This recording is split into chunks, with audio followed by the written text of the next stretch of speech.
예수님의 이름으로 기도드렸습니다. 아멘. 기독교가 많이 쇠퇴했다고, 우리나라 교회가 많이 쇠퇴했다고 해도 21세기까지 바라보면 우리 기독교는 굉장히 흥왕했고요. 우리 교회는 많이 발전했어요. 많이 부흥했고요.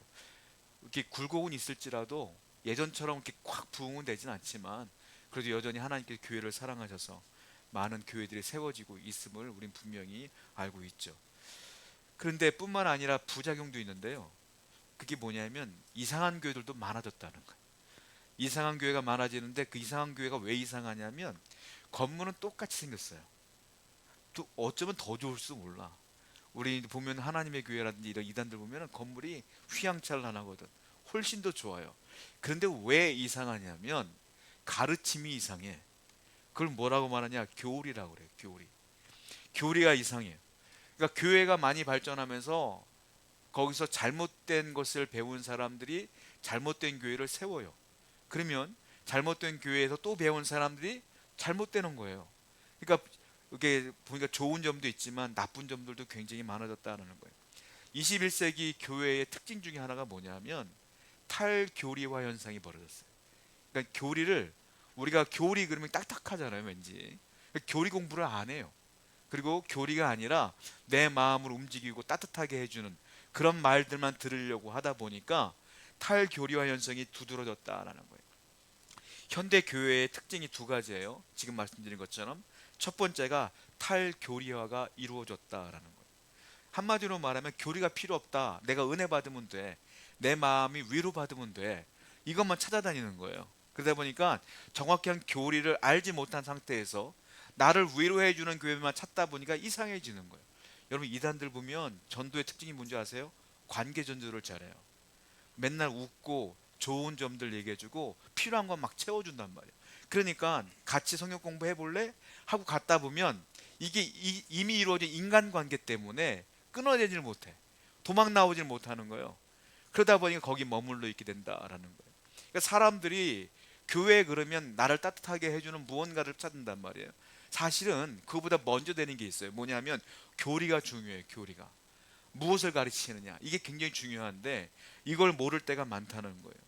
20세기에 제가 이제 90년대 신학교 다닐 때 깨달았던 것 중에 하나가 그때 한참 제자 훈련이 많아졌어요. 제자 훈련이 부음이 일어났어요. 그래서 제자 훈련하는 교회는 막 부흥하고 제자 훈련하지 않는 교회들은 쇠퇴하고 이런 경험이 있었고 지금은 교회마다 이런 제자 훈련들을 굉장히 많이 합니다. 근데 문제가 뭐냐면 제자 훈련을 보면 서점에 가게 되면 누가 썼는지도 모르는 이상한 제자 훈련 교재가 굉장히 많아요. 진짜 굉장히 많아요. 성경 공부 교재가 너무너무 많아요. 근데 그 교재를 보게 되면 내 마음을 심금을 울리는 것들이 굉장히 많단 말이에요. 그래서 저는 신학을 공부한 사람이기 때문에 그 공부를 하다 보면 그 교재들을 보게 되면 신학적으로 맞지 않는 것도 있고 신학을 건너뛰고 사람들의 마음에 유익한 것들을 주는 교재들도 굉장히 많아요. 그러다 보니까 제자 훈련이 표방하는 게 뭔지 아세요? 사실 탈교리화예요. 왜? 그 전에는 90년대 전에는 교회에서 뭘 가르쳤냐면 말씀 위주의 교리만 가르쳤거든. 그게 싫은 거야. 그래서 발전된 게 제자 훈련이란 말이에요. 그러니까 사람들이 새로운 거네 하고 거기 막 몰려들기 시작한 거예요. 그러다 보니까 교리가 약해지기 시작했어요. 그러다 보니까 90년대 이후부터 이단들이 굉장히 많아졌고요. 잘못된 교회들이 굉장히 많아졌다라는 거예요. 교리가 왜 딱딱하다고 생각하냐면 이건 공부고 내 삶과 연결되지 않아라고 생각하니까 사람들이 이 삶과 연결되지는 제자 훈련에 열중하게 되었어요. 그 때문에 교리를 잘 모를 때가 많았다는 겁니다. 그러다 보니까 20세기 교회가 굉장히 피상적으로 됐고요. 진정한 예수님의 제자가 일어나지 못하게 된 경우가 많았다라는 겁니다. 여러분 교리라는 게요. 지금 제가 교리 교육하니까 굉장히 딱딱해 보이잖아요. 교리의 뜻이 뭔지 알아요? 그냥 단순히 말하면 가르침이에요. 그러니까 올바른 교리, 올바른 가르침. 잘못된 교리, 잘못된 가르침. 너무 간단한 거거든요. 그래서 사람들이 교리 그러면 왠지 딱딱하다고 느껴질 때가 많다는 거예요. 그러니까 교리를 배격한 사람들은 마음이 넓은 척해. 이 사람들의 특징이 뭔지 아세요? 야 여기도 구원이 있고 저기도 구원이 있어라고 굉장히 유식한 척하고 마음이 넓은 척해요. 종교다원주의가 탈교리화로 시작된 거예요 사실은. 교리를 무시하다 보니까 종교다원주의가 시작됐어요. 야, 기독교만 구원이 있냐? 불교도 구원이 있지. 이슬람도 있지. 그들 종교마다 다 특징이 있는 거야. 우리는 그냥 우리 믿는 대로만 살면 돼 라고 인정해 주면 되잖아 라고 말하는 사람들이 굉장히 많아졌다라는 겁니다. 제가 진짜 싫은 것 중에 하나가 뭐냐면 TV에 나오는 여러 목사님들이 계세요.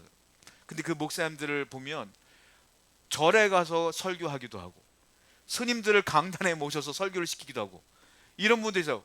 예수 안 믿는 사람들이 볼 때는 와, 대단히 깨어 있구나, 종교 화합 아니냐 라고 말하지만 저는 너무너무 싫어. 너무너무 싫어요. 왜냐하면 아니, 하나님의 강단에 왜 그런 분들을 모셔? 자기는 또 거기 가서 왜 설교를 하고 앉아 있어? 나는 그게 너무 싫은 거예요. 왜? 정확한 교리는, 성경적 교리는 그렇게 하지 말라고 했잖아요. 그런데 교리를 탈교리한 사람들은 마음이 넓은 척을 한단 말이에요. 20세기, 21세기 교회의 특징 중에 하나가 뭐냐면, 기독교 특징이 뭐냐면 이러한 탈교리화가 시작됐다. 그리고 굉장히 많아졌다는 거예요. 두 번째가 특징이 있어요. 뭐냐면 진리의 상대성이야. 그러니까 진리는 교회만 있지 않아. 여기도 있고 저기도 있는 거야. 내가 진리라고 믿으면 그게 진리예요. 내가 진리라고 안 여기면 진리가 아닌 거야. 한마디로 내 마음대로 사는 게 현대 교회의 특징이에요. 그러니까 제가 말씀드린 것처럼 기독교만 구원이 있는 게 아니라 저 종교도 저 종교도 다 있는 거지 라고 생각한다는 거예요. 그게 오늘날 교인들의 특징이라고 볼 수가 있어요. 진리의 상대성은 포스트 모더니즘의 특징이에요. 제가 이제 예전에 신학 배울 때 포스트 모더니즘을 배웠거든요. 교회의 가장 위험한 요소 중에 하나가 진리의 상대성이란 말이에요. 그 사람들은 뭐냐면 다 내가 생각하는 게 진리야 라고 생각하는 거예요. 이게 멋있어 보이니까 오늘날 많은 젊은 사람들도 그것을 맞다고 생각해요. 자, 제가 그 자료를 옛날에 읽었던 책 중에 생각이 나갖고 제가 뒤적뒤적 하다가 발견을 했어요. 1990년대 교회 성장학 박사였던 조지 바나가 조사를 했거든요. 뭘 조사를 했냐면 미국 복음주의 교인들에게 조사를 한 거예요. 1990년대에. 자, 당신은 진리가 하나라고 생각합니까? 아니면 여러 가지라고 생각합니까? 진리가 성경이 말하는 것이 유일하다고 생각합니까? 아니면 여러 가지라고 생각합니까? 조사를 한 거예요. 자, 90년대예요. 얼마나 오래전입니까? 근데 결과가 어떻게 나왔는지 아세요? 그 교인들 75%가 진리는 여러 가지라고 생각한다. 기독교만 진리라고 생각하지 않는다라고 말했어. 25%만 아니다, 예수만 믿어야지 구원받는 게 진리야 라고 대답했다는 거예요. 75%가 진리의 상대성을 추구했다는 거예요. 그게 언제냐? 90년대 초반에. 지금은 수십 년이 흘렀잖아요. 지금 오죽할 것 같아요? 어떨 것 같아요? 대부분의 사람들은 우리 기독교가 진리의 유일한 진리라고 말하면 다 욕할 거예요. 지금은 아무도 안 믿을 거예요. 젊은 사람들이 그러니까 교회를 안 가는 거예요. 제가 지난주에 우리 중등부 예배 드릴 때 승곤이하고 보름이한테 물어봤거든. 니네 반에 예수 믿는 애가 몇 명이니? 물어봤더니 승곤이는 자기랑 친구 하나뿐이 없대. 보름이는 잘 모르겠대. 티가 안 나는 거요. 요즘 어린애들 다 그래요. 부모들이 안 보내. 왜? 부모들 자체가 진리가 상대적이라고 생각하니까, 교회는 고리타분하다고 생각하니까 안 보내는 거예요. 요즘 교회의 가장 문제점 중에 뭐냐면 사상 문제가 발생됐어. 교회를 가장 싫어하는 이유가 뭐냐면 사상의 차이 때문에 그래. 공산주의, 막시즘 이런 사람들이 뭡니까? 유물론자예요. 유물론이 뭐냐면 이 세상을 주관하고 이끄는 건 보이는 물질이 인도한다고 생각해. 그런데 하나님이 눈에 보여요, 안 보여요? 안 보이잖아요. 그러니까 공산주의나 막시즘은 하나님을 부인하는 거예요. 종교를 믿지 않는 거야. 거기에 사람들이 빠져들어갔고 이 세상에 보이는 것으로만 세상이 움직여진다. 그러니까 돈을 추구하고 힘을 추구하는 거예요. 그러다 보니까 교회는 자꾸 뒤처지게 되고 사람들이 관심 없게 된다. 제가 이렇게 어려운 얘기들을 왜 하냐면 이 얘기가 신약 초대교회도 이미 있었기 때문에 그래. 오늘 본문이 그 얘기를 하고 있다는 거예요. 자, 마태복음 7장 15절 말씀 보겠습니다. 시작.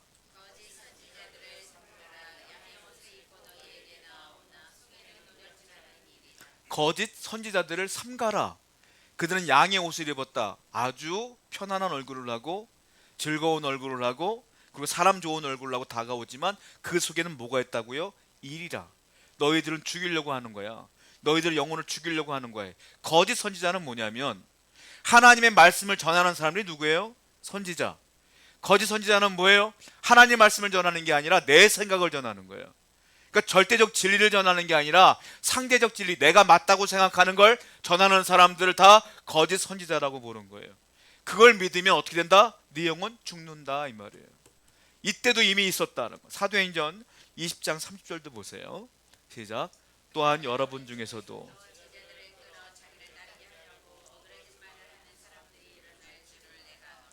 제자들을 끌어서, 예수님의 제자들을 끌어당겨서 어그러진 말을 함으로써 자기와 함께 망하게 하려는 사람들이 있다는 거예요.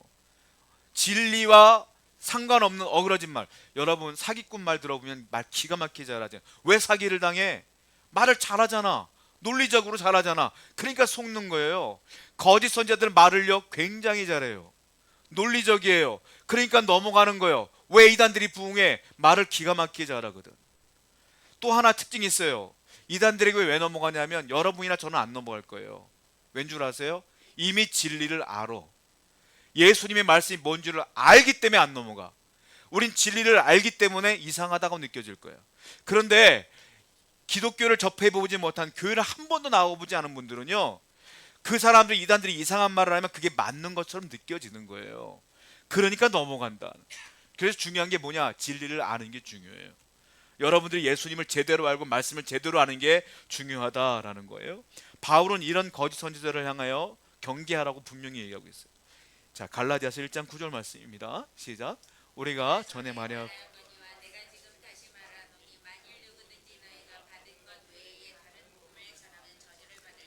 너희가 받은 것 외에 다른 복음을 전하면 저주받을 거야. 다른 복음. 다른 복음이면, 복음이 뜻이 뭐예요? 좋은 소식, 기쁜 소식. 다른 복음이라는 건 뭐냐면 내게 기쁨을 주긴 해. 그런데 바울이 말했던 하나님의 말씀이 예수의 말씀이 아니라 내 마음을 기쁘게 하는 말들, 그걸 전하는 사람 저주받을 것이다. 그건 복음이 아니라는 거예요. 오늘날 교회가 나를 위로해 줄 말만 하는 교회만 찾아다닌다는 거예요. 그게 위험하다는 거예요. 그게 다른 복음이라는 거예요. 그 말을 잘하는 데가 어디냐? 그게 이단이라는 거예요. 진짜 정통 기독교는 회개하세요라고 말하지만 이단들은 괜찮아요 말한다는 거예요. 그러니까 내 마음을 편안하게 해준 게 정답이 아니라 말씀에 비추어서 정확한 해석을 하는 교회를 찾아가야 된다고 바울은 분명히 얘기하고 있다는 거예요. 또 보세요. 히브리서 13장 9절 말씀입니다. 시작.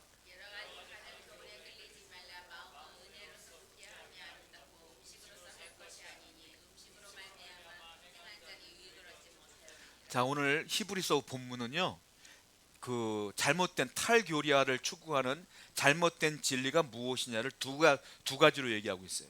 지금 읽은 말씀. 첫 번째 뭐라고 말합니까? 여러 가지 다른 교훈에 끌리지 말라.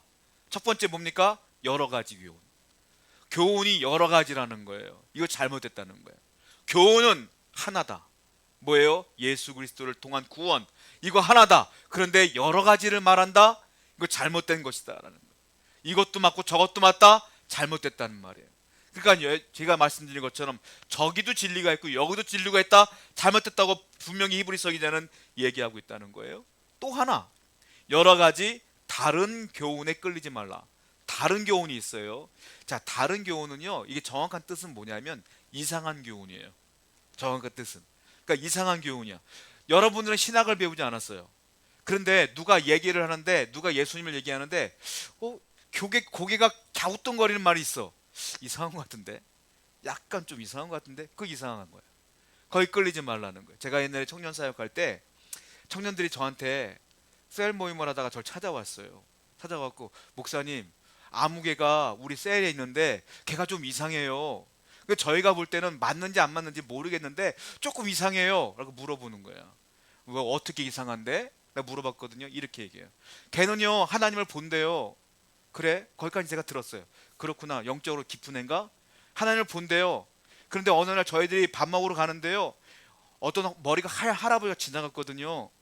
근데 그 할아버지 밥 먹는데 걔가 그러는 거예요. 아까 우리 옆에 지나갔던 할아버지 있지? 그분이 하나님이야. 왜 몰랐어 니네? 이렇게 말했다는 거야. 걔들은 얘가 영성이 깊어서 그러는지 헷갈리는 거야. 근데 이상하다는 거야. 너무 이상하잖아요. 야, 걔는 진짜 이상한 거다 라고 제가 걔를 부르다 상담을 했고, 진짜 이상하더라고. 여러분, 이게 이상한 거야. 이상한, 약간 나도 모르게 고개가 갸우뚱거린다? 그 이상한 거야. 거기에 뭐라? 끌리지 말라. 하나님의 말씀을 제대로 바른 사람들은 이상하고 여러 가지 혼란스러운 일들에 빠져들 필요가 없다라는 말이에요. 또 하나, 다른 교훈은 이상한 그 교리는 뭐냐면 안정성이 없어요. 무슨 말이냐면 진리는 하나잖아요. 누가 뭐래도 우리는 예수님이 진리야, 예수님 믿어야지 구원받아라고 말해요. 사람들이 아무리 논리적으로 말해도 아니야, 예수님만이 진리야라고 말해요. 그런데 이상한 교훈을 따르는 사람들은 뭐라고 말하냐면 누가 이렇게 말하면 그럴 수 있어, 그런데 이건 이런 뜻이야. 또 여기서 또 말하면 아니야, 그럴 수 있어, 근데 그건 또 이런 뜻이야. 자꾸 왔다 갔다 해. 안정성이 없는 거야. 진리는 변함이 없어야죠. 근데 왔다 갔다 한다는 건, 상황에 따라 왔다 갔다 한다는 건 문제가 있다는 거야. 안정성이 없어. 여러분들은 예수 그리스도 외에는 다른 것 흔들릴 이유가 하나도 없잖아요. 이게 진리라는 거예요. 또 하나, 네 번째는 뭐냐면 잘못된 교리에 빠진 사람들은 사소한 문제에 시비를 걸어요.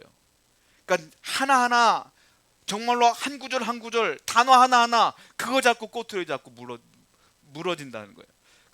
그게 문제라는 거예요. 예를 들자면 유대인들이 한 구절 갖고 그렇게 물고 늘어졌어요. 어떤 부분이냐? 밥 먹는 문제 때문에. 먹는 문제 때문에 그 물고 늘어졌단 말이에요. 예를 들자면 이런 식이에요. 디모데전서 4장 4절 말씀 보겠습니다. 읽어봐요. 시작.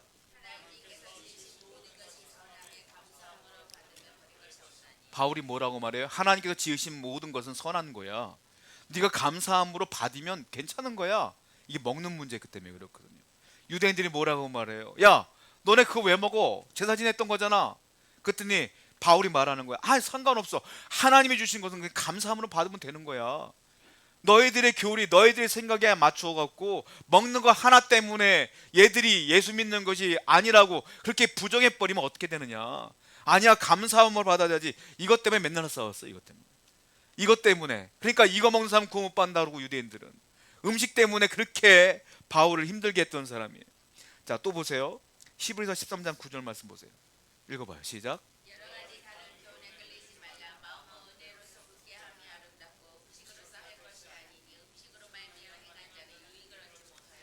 음식으로 행한 자는 유익을 얻지 못한다. 히브리서 기자가 누군지 모른다 그랬잖아요. 근데 유력한 건 바울이라고 그랬잖아요. 제가 이것 때문에도 그래. 이것도 음식 얘기가 나오지 않습니까? 그러니까 바울이 음식 얘기에 대한 얘기를 계속하기 때문에 어쩌면 이게 바울이 아닐까라는, 유력한 분이 바울이다라고 보는 거예요. 뭐라고 말합니까? 야, 음식 갖고 싸우지 말어. 뭐라고 그래요? 유익을 얻지 못한다. 네 영혼에 하나도 유익이 안 되는 거야. 그건 예수 그리스도를 믿는 구원의 문제가 있는데 왜 음식 문제 때문에, 유익이 안 되는 것 때문에 그렇게 싸우냐? 사소한 문제로 물고 늘어지는 것은 진리가 아니야 라고 바울은 분명히 얘기하고 있다는 것이죠. 영혼의 유익을 절대로 얻지 못한다고 분명히 얘기하고 있어요. 자, 그러면 우리는 알아봐야 돼요. 그러면 우리가 잘못된 교리에 끌리지 않으려면 어떻게 우리가 해야 될까요? 이 부분을 오늘 본문에서 하고 있는 거예요. 잘못된 교리가 이렇게 쭉 나와 있는데 어떻게 우리가 진리를 따라 살 수가 있겠느냐, 오늘 본문에서 그 얘기를 하는데요. 아까 읽었던 말씀 한 번 더 읽어보겠습니다. 히브리서 13장 7절이에요. 시작.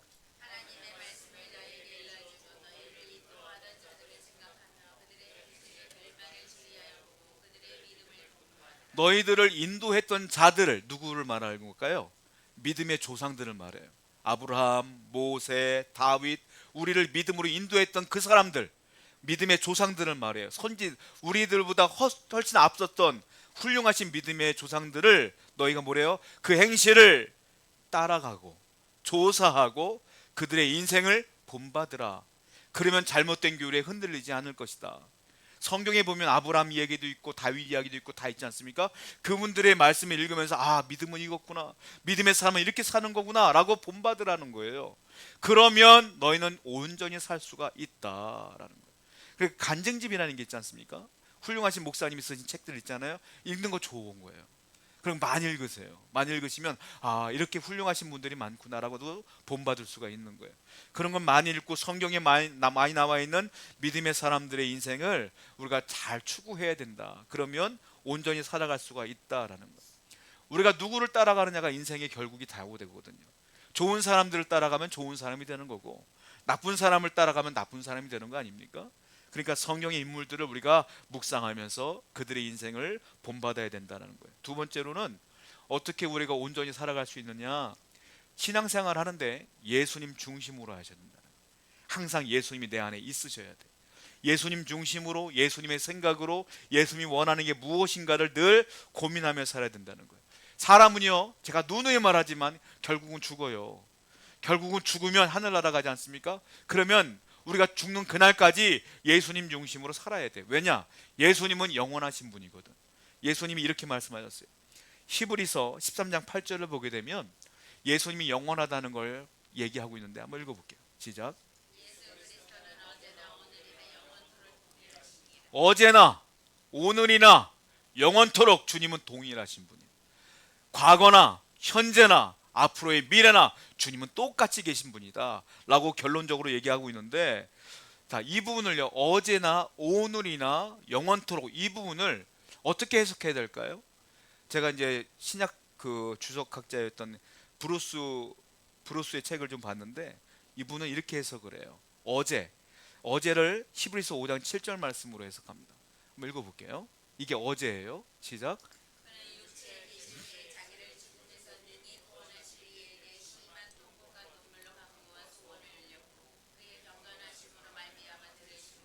여기 보면 구원하실 이에게 심한 통곡과 눈물로 간구했다 이랬잖아요. 이게 어딘 줄 아세요? 겟세마네 동산. 그러니까 돌아가시기 전에 구원할 이들을 위하여 통곡으로 기도했다. 이게 어제라는 거예요. 이게 어제. 돌아가시기 전에 이미 누구를 위해 기도했다? 우리를 위해 기도하신 분이 예수님이시다. 그러니까 우리의 과거, 우리가 구원받기 전부터 주님은 나를 사랑하셨고 나를 위해 기도하신 분이니 그분을 따르는 것이 당연하지 않겠냐 이거예요.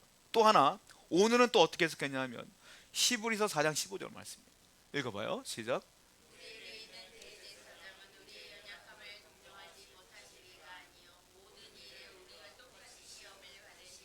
우리 대제사장은 누구의? 우리의 연약함을 동정하지 못하실 리가 아니라, 동정은 체휼이에요. 예수님은 이미 이 땅에 살면서 돌아가시기도 했고 죽음을 맛보기도 했고 배신도 당하고 무시도 당하고 다 경험했어. 그러니까 현재 살아가는 여러분들이 어렵고 힘든 모든 것들을 동정한다는 것은 불쌍히 여긴다는 건데, 불쌍히 여긴다는 게 그냥 어유 불쌍히 얘기 아니라 본인이 먼저 체험했기 때문에 그걸 눈물로 이해해 줄 수 있다는 거예요.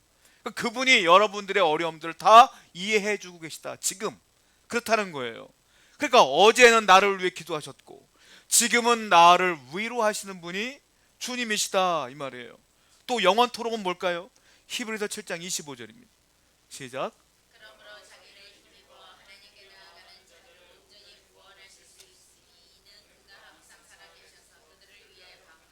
온전히 뭐 할 수 있다? 구원할 수 있다. 그리고 지금도 살아계셔서 우리들을 위하여 뭐한다? 간구하신다. 어제는 구원받지 못한 나를 위해 기도하신 주님, 그리고 오늘은 힘들어하는 나를 위해 위로하시는 주님, 그리고 영원토록 나를 구원하신 주님, 내 구원은 확실하다. 그리고 지금도 하늘에서 나를 위해 기도하시는 분이 그 예수님이신데, 우리의 신앙생활은 그러므로 누구를 따라야 되느냐? 예수를 따라야 된다. 예수님 중심으로 살아가야 되지 않겠느냐라는 거예요. 예배도 예수님 중심, 내 삶도 예수님 중심. 여러분들이 어디 있든지 간에 무엇을 하든 간에 직장을 가든지 간에 사업을 하든지 간에 주여 여기 오시옵소서, 주여 나와 함께 하시옵소서, 그렇게 기도하는 마음으로 살아가라 이거예요. 그래야면 주님께서 온전히 흔들리지 않는 믿음으로 이끌지 않겠느냐라는 거 아니겠어요? 그랬더니 이렇게 말했더니 유대인들이 뭐라고 시비 거냐면 또 보이는 거 가지고 시비 걸어요. 짜잘한 거 가지고, 야 기독교인은 너희들은 예수를 따른다고? 우리들은 하나님을 따라. 그런데 너희들은 제단이 있어? 우리는 제물을 바치는 제단이 있어. 어떻게 너희들은 제사를 안 지내고 뭐 예배만 드린다고 하고 말이야, 제단도 없냐라고 시비 걸어요. 이 제단은 하나님이 분명히 만들라고 했던 거야. 너희들은 없잖아 라고 말하는 거예요. 그래서 너희들은 가짜라고 유대인들이 시비를 걸기 시작해요. 자, 그런데 뭐라고 말합니까? 히브리서 13장 10절부터 13절 볼게요. 시작.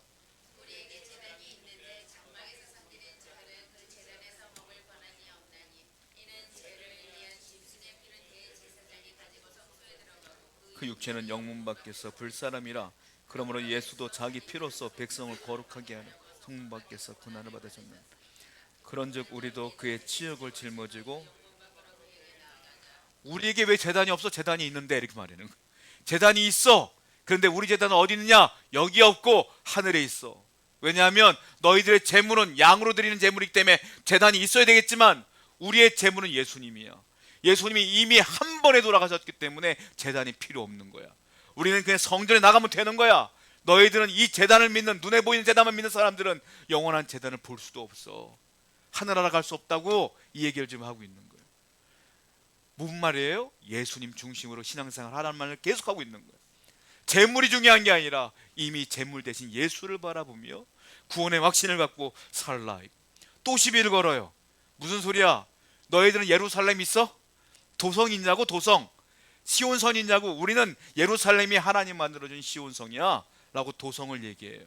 자, 그랬더니 또 이렇게 얘기합니다. 히브리서 11장 16절에 읽어봐요. 시작.